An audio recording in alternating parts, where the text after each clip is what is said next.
Welcome back to Property Playbook. I'm your host, Elena Saradidis, and today I brought back my friend Chantel Crisp, and we're talking all things real estate investing, and all the mistakes we made along the way. Let's do it. Okay, where should we start? Should we I start at the beginning? I mean, I think let's If start at the okay, beginning. if you knew then what you know now, what would you do differently? So, I think there's a lot of things, but I think the main thing is having an exit strategy clearly defined when I'm purchasing a property.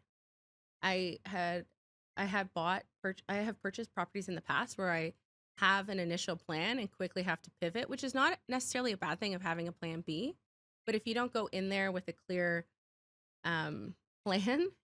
Like, for example, if you're going to go flip a property, I had made the mistake in the past of purchasing a property to flip, not being savvy enough on what the market was doing before I had my real estate license, and just purchasing, not timing the market properly, and had to quickly pivot to be able to rent it out and not planned for that. So, I mean, it was a huge learning, but in hindsight, it probably was not the right property. It probably was not the right time.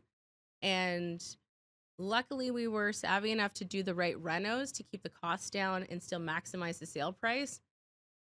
But there was probably some improvement needed there too, in terms of what was going to maximize value for sure. So I think you're like being into one of my presentations right now, because what I usually tell people is we want to plan for multiple exits. Yes. So, like, what could we potentially do with this property? We could live there, we could rent it, we could sell it, we could do this. Like, what can we potentially do with it? And if I have multiple exits or multiple plans on how we can make more money from it, then I'm more inclined to it. Yes. So, like, I won't buy a house without a laneway now.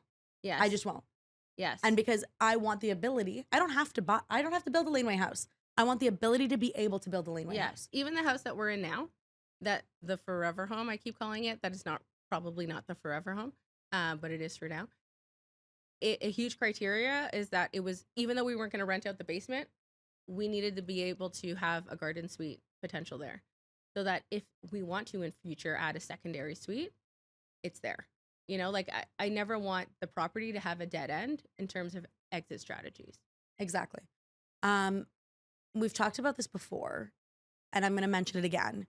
I think the biggest regret every real estate investor has is selling. Yes. Like, every time I talk to anyone, they could own 180 units, they can own like a bajillion homes.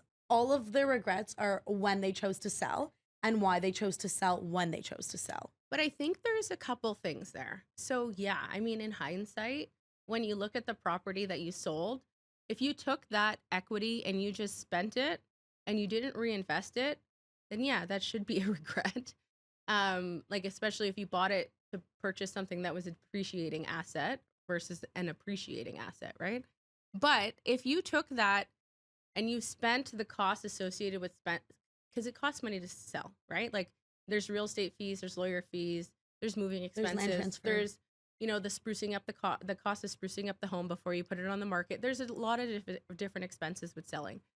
And if you've taken that into consideration and you went to reinvest in a better opportunity, you have to remember that too. Like, don't beat yourself up. But at the end of the day, if you can hold it long term, that's great. But sometimes you can't. But I can tell you right now, a lot of people are scared to hold it, because I have conversations every single time I go into a listing appointment. And my first question is, why do you want to sell? And their answer is always, well, I want to buy a different property. And I go, okay, no problem. But have you explored holding this and buying another? Yes. And most times that is enough to freak them out and be like, oh, but I don't want to be a landlord. And I'm like, okay, but like, let's think about this for a second. Yeah. If you hold on to this property, can you still get that property that you want? Yes. And if you can, like, I'll take the burden off you.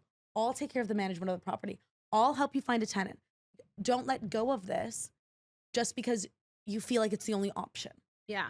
And I think it is something that everyone should explore before they sell. Look at both options. Can you keep this property and just refinance it and rent it out? Do you need to sell the property to qualify for the next one? Sometimes you might be surprised in that you can actually keep both and have both assets appreciating, one with you paying down the mortgage because you live there, or house hack, so you get the supplementary income to help you pay down the mortgage, or and I should say the second one is being paid down by the tenants. Should we talk about renovation mistakes? Because I'm sure you have some, I Yeah. have some. Yeah. Like what are Definitely. So many. what Oh, is it would too far? be Okay. what would be your number one biggest mistake in terms of reno? I would say spending too much on things that don't Matter. maximize the value. Yeah. What I've been telling people, and it's again, it's out of experience because now we've been in enough homes, we've done them ourselves that it like you clue in to like what actually makes you money and what doesn't make you money. And everyone will always tell you the same stuff. Bathrooms, kitchens will always net you a return, but it's up to a certain extent. Yes. Like MTV made up my crib kitchen sometimes won't net you the same money that you just invested into it. Yeah. So like you have to be cautious with how much you're spending, what kind of renos, and like neutral renos win. Some Yes. people personalize it way too much and they're like, how come no one wants my beautifully designed washroom or kitchen? And you're like, it's too personal to your taste. Yes. And if you just made it neutral, you could have sold it. Yes. And there's also a fine line between picking trend finishes, like trendy finishes, versus classic finishes. So if you're going to flip the property, okay, you can go on what's on trend for that year. But if you're planning to keep the property for 3 to 5 years, you need to keep it as neutralized as possible because it needs to still look good in 3 to 5 years and not out of style because you used a trend from 5 years ago that just looks outdated now. You got to be careful in that regard too, because I've made those mistakes. I've made the mistakes of if not having a good enough eye early on in terms of design and being cost effective with that design. And we were very budget conscious and we would pick up great like kitchen or vanities or whatever from places like Habitat for Humanity. Even today, you can get great stuff on Facebook Marketplace if you're going to be doing a renovation. But if it's not streamlined enough to appeal to the masses in terms of the level of finishes, it does not need to be expensive, but it needs to look classic, not too extensive. Not too eclectic, I should say, and not too trendy, because then you could kind of be in a position where it looks outdated quicker than you want it to. I think one of the mistakes that I made, and this is again, every single time you do a renovation, you learn. First time I did a reno, my mistake was I only renovated part of the house and I didn't renovate it all. Mm. So I took, and this is in the house that I live in, I took the main floor and I gutted it and redid it and made my unit amazing. But I didn't do the other units because I was like, I'm living on the main, so who cares? Hindsight, I should have renovated the whole house Mm. at the same time because it would have Yeah. cost me less. It would have. And we should have moved into the upper level because we could have stayed there longer. And what are the units like now? Are they renovated now? Cosmetically. So upstairs we changed cosmetically, downstairs we changed cosmetically, but my unit itself was fully gutted and fully alterated. Hmm. And if we were gonna fully gut now the upstairs, we're opening up the main. If we're gonna fully gut the basement, we could shift stuff in the main. So I'm like, we can customize, like we can leave our unit the way it is, renovate the top, renovate the bottom. So second house I did, I was like, we're renovating it all at the exact same time. It costs us way less money, but the rental rates from that house to my house are not that different. They're right next to each other on the exact same street. So next door, upstairs gets $5,800 a month. My unit gets $4,500 a month. How much did it cost me to do the reno next door? How many months was I empty next door to get that extra little money? The main floor gets $3,800. My main floor I'm living in, so it gets nothing. The basement on that side gets $2,250 or $2,300, and my basement gets $2,300. Yeah, I So think like, you have to kind of look at what is the return on that extra rent over 2 years. And if over 2 years, that extra rent you get in those 24 months is more than what you're going to spend, then it's generally not worth doing the extra investment.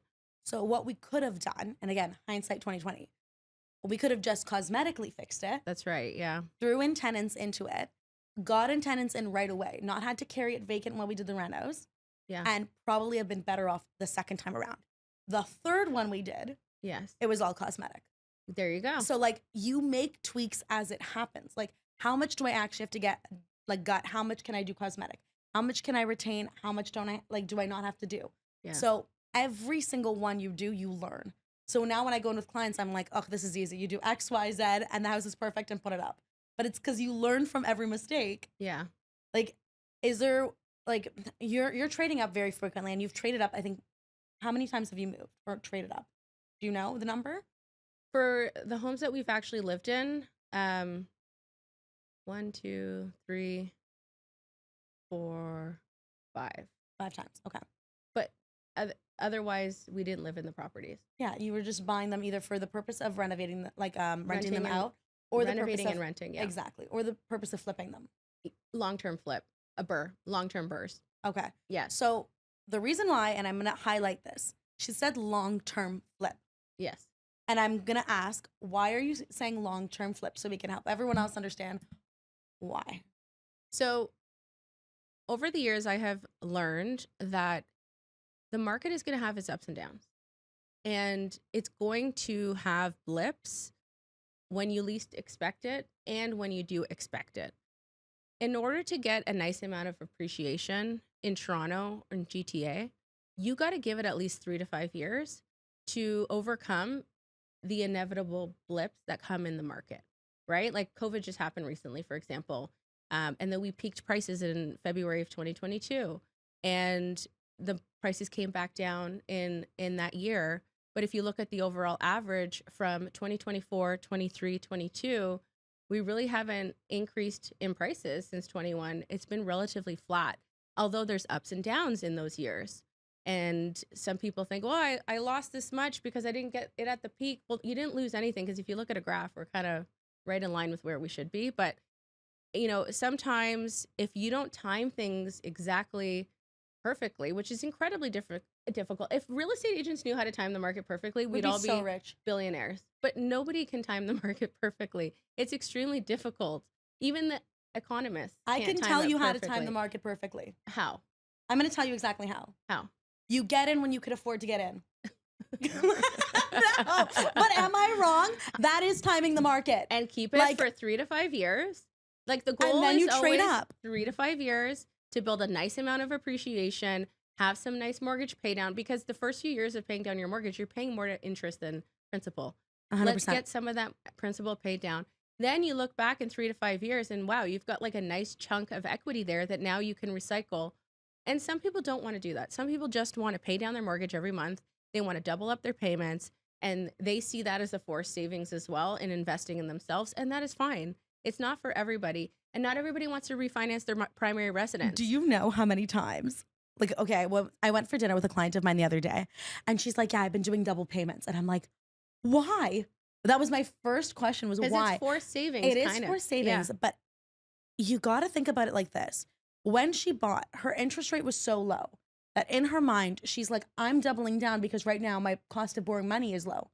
But in my mind, I'm like, your cost You of can borrowing leverage that. like leverage it and use that money for other things while your Yes. mortgage is low. Yes. So like, you need to be strategic. And like, that's when it comes down to talking to professionals. You can talk to your mortgage brokers, your financial advisors, accountants. Like, what does the best move, like what makes the most sense? Does it make sense to double down on my payments? Yes. Does it make sense to pull out the equity? Like, Now- let's actually use numbers though, just to help people Okay. a little bit. Okay. So one of the, like, sometimes this is the way I explain it to my clients because they can't really see it, right? So if you've got your own property right now, and let's just for easy numbers say your property is worth $1 million, but you bought it 10 years ago for 500,000. Mhm. Okay. Because typically in the GTA real estate market, home prices tend to double historically. Again, we don't have a crystal ball, but historically, based on the stats, they tend to double in value every 10 years. So if your property is $1 million today, you probably bought it for around 500,000 about 10 years ago. And so now here you are with this equity. So if you refinance that property and you recycle that equity and you take, 200,000 of that and you put it into another property, because you can't take it all. And now you buy another $1 million property. Okay. And you put a down payment there. You've got a mortgage. You've got the tenants paying down the mortgage. And now you have two assets appreciating at an average of 5% a year. So let's fast forward another 10 years. You're probably halfway down paying that mortgage, roughly, and maybe a little less if you did a 30-year amortization. And you've got two properties now that, based on historical stats, we can confidently, I mean, we don't have a crystal ball, but we can confidently predict that it's worth $2 million. So you've got two $2 million properties now. So you've got $4 million in assets, okay, that you otherwise wouldn't have had. And one of those assets was paid down in those last 10 years by a tenant. That mortgage has been paid down for 10 years by somebody else, right? So you took that $200,000 out of the first property and you bought this $1 million property. You had an $800,000 mortgage. Okay. Now you're kind of 10 years into that mortgage. Let's say it's a little more than half that's left. So you've got about $500,000 left to pay on that mortgage. Even call it $600,000 left to pay on that mortgage, right? But now that property is worth $2 million roughly. So 2 million minus 600,000, that is all forced equity in your pocket that you otherwise would not have had, because now you just have that original $1 million property that is now $2 million, and you probably have no mortgage left or a very small mortgage left, but that's it. That's all you've got. You didn't gain this extra $1.4 million, right? And the other thing people don't know is when it is an investment property, when tenants are living in there, even the interest rate paid, it's, I don't want to say a write-off because I'm like, it's a write-off. No, but it's a tax, it's like tax deductible. Your, like, the interest payment that your mortgage has. So it's, for example, you're paying 5% or 6% or whatever. You're paying 6%, it's technically like 3%. Like, even that is an expense of you running the home. Yes.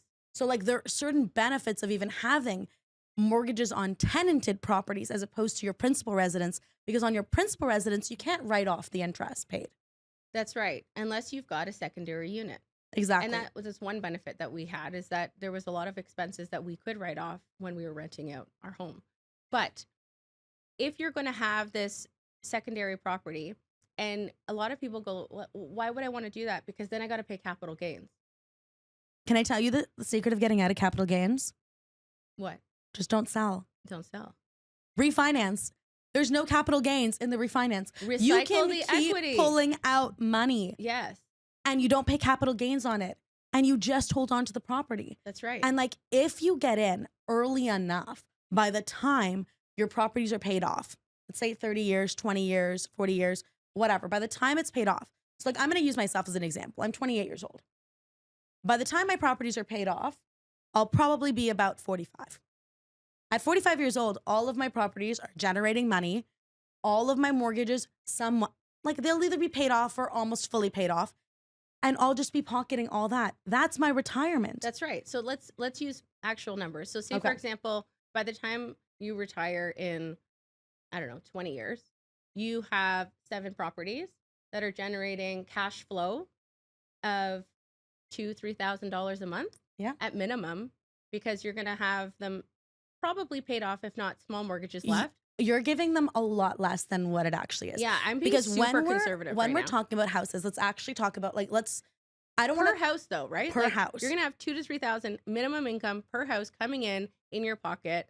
7 properties times, let's call it $2,000 a month. That's $14K a month. Like uber conservative numbers right now of income for you. Can I tell you what is actually shocking? Why would you put Those numbers are so conservative, that it's not even close to it. What are you actually planning for? Are you What comfortable saying? Okay, yeah, I can talk about it. Because Look, I try to be like- conservative and not to go overboard, because I know there's so much more potential. There's always risk. We're always talking about conservative numbers with our clients for sure. Always. But like, I always also take them back to my own numbers and my own properties and what I've done, because you so learn tell from us examples. about yours, yeah. So if each property is generating at this moment enough to carry the mortgage and then a little bit extra. So we're talking downtown Toronto properties. Let's talk about the ones in the city. Anything that's a multiplex, probably bought between the price point of 1.6 to 1.9. The carrying costs on the mortgages are anywhere between $8,000 to, let's say, $12,000 a month.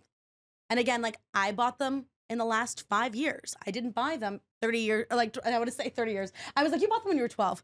I didn't buy them 20 years ago. I paid I paid quite a bit for it. I did use the Burr method. I bought it, I refinanced it, I recycled my money over and over again. Yeah. Let's just talk about the 3 in the downtown core.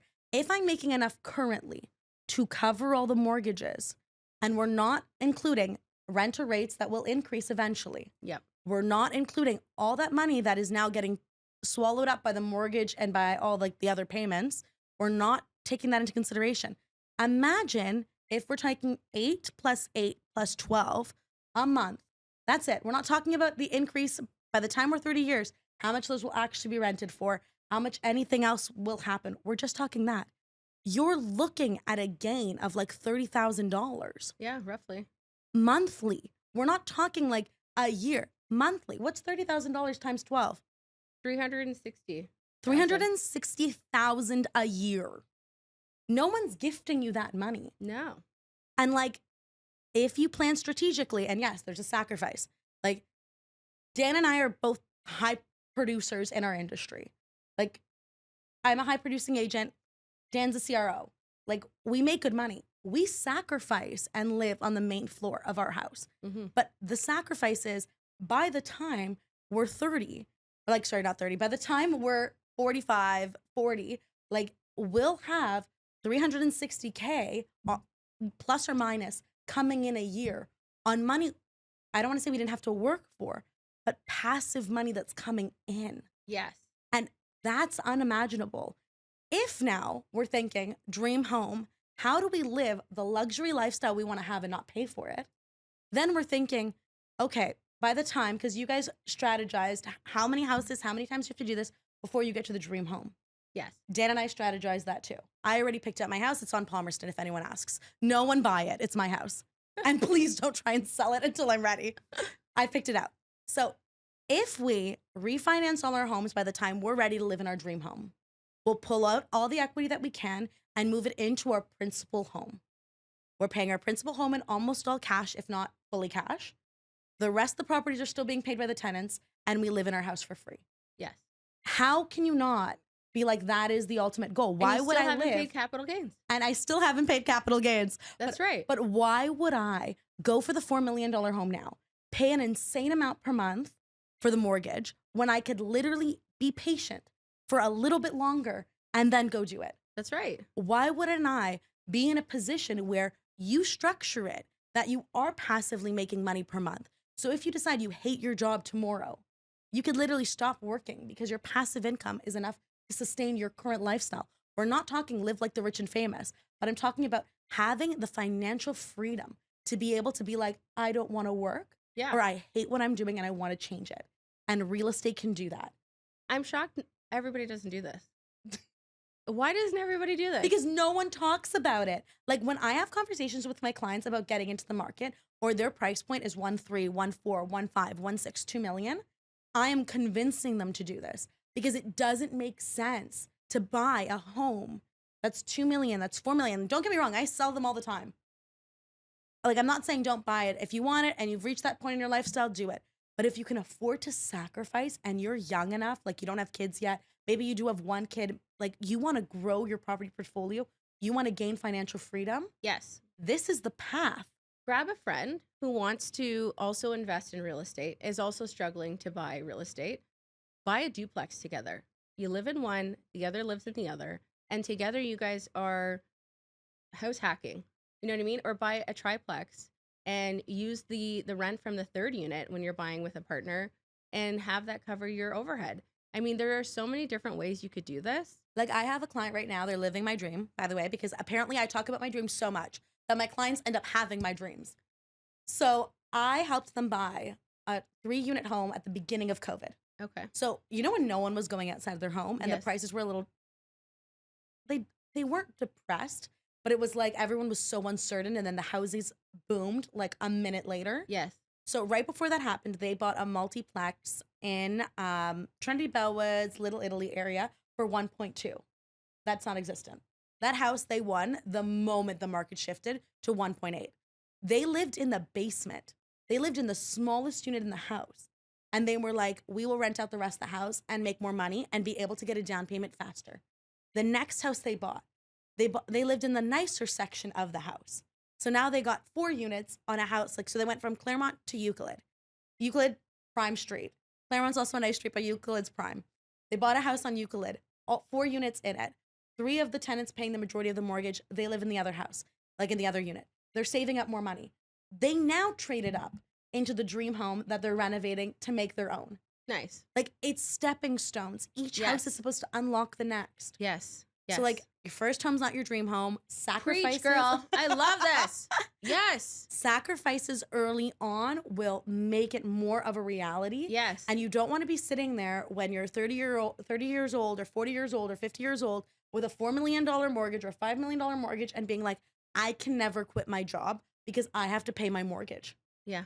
Like, how amazing would it be to be like, it's already paid? Yes. And like, yes, I have mortgages on everything else, but their tenants are paying all of them. Yes. And that's what we'll leave our kids. Yes. And it's better than RRSPs. Like a lot of people have, well, I'm going to have my RRSPs to lean back on. And maybe they work somewhere that has a pension. Like, sure, but also do this and you will have way more security financially in your retirement than you would just waiting on a pension and waiting on RRSPs and paying taxes on that.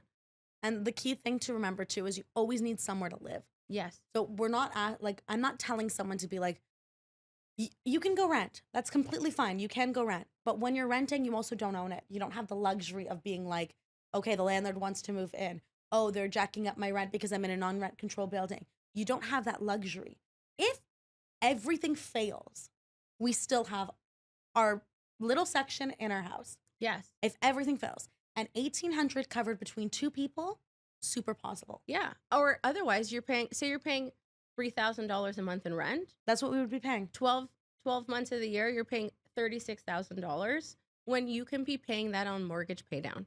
You're going to pay down your mortgage. You're going to gain 5% appreciation on $1 million property. That's $50,000. Instead of just having $36,000 out the door, you're going to have $36,000 in your pocket through appreciation, cash flow, mortgage pay down. Like, do you know what the other thing that I get for told? me it's just a no-brainer. I like how we were going to talk about what we like with the mistakes that we've done, and we kind of pivoted to something completely different. We just get excited. We get really excited about multiplexes. But the other thing that I get asked a lot, and maybe we're handling more objection handling right now, but I get told, well, if I buy a house, I'm more tied down. And I go, what do you mean? If you have units, you live in one, can Airbnb it while you are away if you choose to.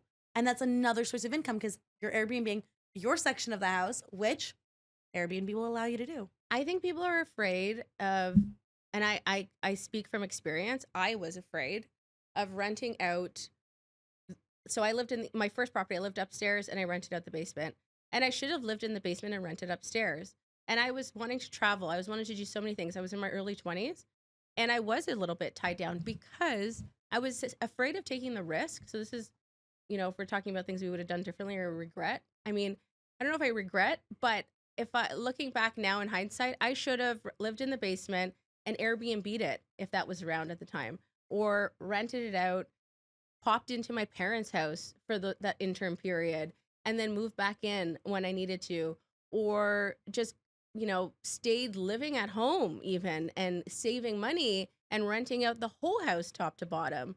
Like there's just so many different ways you could do this. The luxury of living at home. I should have done that. It's not overrated. I know. You need to live at home. And parents absolutely love me. Absolutely still have a rental property. Okay, but parents absolutely love me because I convince all their kids to move back home. It's actually wild. Because they'll sit with me and they're like, okay, Elena, like I'm ready to move out. I want to rent. And I'll be like, okay, how much do you want to rent for? And they'll tell me their budget. And I'm like, great. Now, if you're listening to this at home and you're thinking about renting, pull out your calculator, whatever you think your budget is, times it by 12, and then times it by 2, because odds are you're going to be renting there for at least 2 years. Yeah. That's your down payment. 1 year could be your down payment. 2 years is a very healthy down payment. Yes. And you could have just stayed home and got into the market. Yeah. And that's the part that's crazy. Like, now, not all the time is that possible. It's not always possible that you can move back home with your family. And if that's the case, like, move into a rental, but be conservative. Like, get a cheap rental. Make sure it's safe, make sure it's clean, but like, don't go for the Taj Mahal. Yes. Like, go for something that's cheap and affordable that will allow you to save and get into the market sooner. It's possible. It just requires sacrifice. Yes. Yeah. And there's a lot of pressure out there to spend. A lot of pressure. I mean, I shouldn't talk like the amount of Amazon packages that show up in my house sometimes. My neighbors probably think I'm crazy, but there's so much pressure out there to spend. But like, if you're young, if you're going to spend it on real estate, invest it so you can't touch it. And that way it's going to grow for you and you'll be in a much better position in the future. But let's also talk about, if you're okay with it, Mhm. um, I have a lot of my clients now who fast forward, they've gotten into real estate and they are now at the stage where they've got a lot of equity in their primary residence. They do not have a secondary property. And they're asking about this. And they're like, should I buy a condo for my kids? Should I buy a condo for each of my kids? They've got 2 kids. Should they buy a condo now and another one in 5 years? Like, what should they do with this equity? Are you getting this So question a lot? It's such a the popular answer thing. is always it depends. Now, if they have enough equity that they can get a multiplex, I'm pushing them into multiplexes. And the way that we're having that conversation is you have 2 kids, you have 3 kids. You're buying one house. Each one of them could live in a unit. If the worst case scenario happens, they can even rent out the basement. So we're securing them for life just by doing that. You're always going to have rental rates when we're in that property, and it's going to carry itself. When we're looking at condos, it's not going to carry itself. They're going to be kicking in some money per month, but you're right. You can give them 2 condos. So I find though with clients that are in this situation where they're usually in their late 30s to late 40s, they've got some equity. Their kids are still young, but they're planning for the future and they don't have a high PITA factor. They don't have a lot of time to deal with the extras, with the risks, with the downsides, because every investment has its pros and cons. And if you are savvy in the way that you find tenants, it can go really smoothly. We have, in my own experience, rarely had issues with tenants. I feel like it gets the most stressful with tenants when you're trying to sell the property. That just kind of brings out a lot. 100%. But generally, we've had a great experience with tenants, and the tenants that we have right now, knock on wood, we're good. So I think that is their biggest fear. Is they've just heard so many horror stories that they're worried of if they've got a multiplex with 3 units or 4 units. If it goes over 5, then like all the rights change. So they've got to kind of look at this. what you have to remember is this. There's risk in every single investment. When you're buying a condo, if we get a shitty tenant and we can do everything right, it happens. We can do everything right. We can vet properly, and we vet very extensively. We could do everything right, and a shitty tenant could still slip through the cracks and move in. It happens. Very rarely, but it does. Now, if you're in a condo situation, 100% of the cost of the condo is now on you. If all things go sideways, it's on you. If you have a multiplex situation, it's the same thing as having 1 out of the 3 vacant. 2/3 of the mortgage is still getting covered. Yeah, you make a really good point. You're kicking in the rest. That's a so good point. Whenever someone's thinking about risk, you also have to remember that. Yes, condos are easier, but you also have maintenance fees to take care of. You also have, if the tenant is really, really shitty and the condo needs to send them a lawyer's letter, who do you think is paying for the condo to send the letter to the tenant? The owner. They're going to bill you back your unit. They can put a lien on your property because your tenant is being, for lack of a better word, and please beep this out if I can't say this on YouTube, for being a shithead. If your tenant's being a shithead, and I'm going to say it 3 times now, and they're not paying rent, or they're being a nuisance to the building and they're yelling in the hallway, and the building management has to get a lawyer to write them a letter and say, your tenant is in breach, they will bill back you for writing that letter. And if you don't pay for their legal bill for writing the letter, guess what they're going to do? Register a lien on title for your unit. Yeah. So make a good point. I mean, if you're going to have a condo, having a multiplex at least generates some extra rent, and you have less of a likelihood of having the entire property vacant. And the best piece of advice I could ever give for any of these situations is pick where you're going to invest very carefully, because tenant demographic changes based on location, based on what pocket of the city you're looking in. You're getting a different pool of of tenants that are moving in. So my preference, we talked about multiple exits in terms of when you own property. My preference is being able to catch a wide net of multiple different types of tenants. So I'm looking, yes, is it in a school area? Because if the worst case scenario happens, can I rent it out to students? Am I in an area that young professionals love to live in and they're probably not going to buy yet? Yes. Am I in an area where have I renovated it to a level where professionals that are maybe relocating could live and this location is perfect for that? Yes. So like you're looking to cast a wide net of professionals that you want as tenants. And keep in mind, the better the home is maintained, the easier the likelihood that you're going to get a good tenant is. Yes. Yeah, the nicer the tenant, the likelihood that they're going to want to pay a premium to live there, and they're going to treat it with the respect that you've given the property to. Like it's a give get, you Yeah. know? So I think the moral of the story is there's risk in every single type of investment. Yes. Every single time you do a renovation, you purchase a property, there's a different level of risk associated to it. There's pros and cons to buying houses and condos. The biggest pro, though, to buying a multiplex versus buying a condo as an investment is the fact that houses will, they will cash flow right off the bat. Usually, if you buy the right kind of investment, I should say that first. And if you're working with people that will guide you the right way, but at every stage, if you have questions about investing in real estate, reach out to one of us because we are more than happy to tell you what we've done and how we've learned from all of our mistakes. Yeah. If you like content like this, make sure to like, follow, and subscribe. Welcome to Property Play.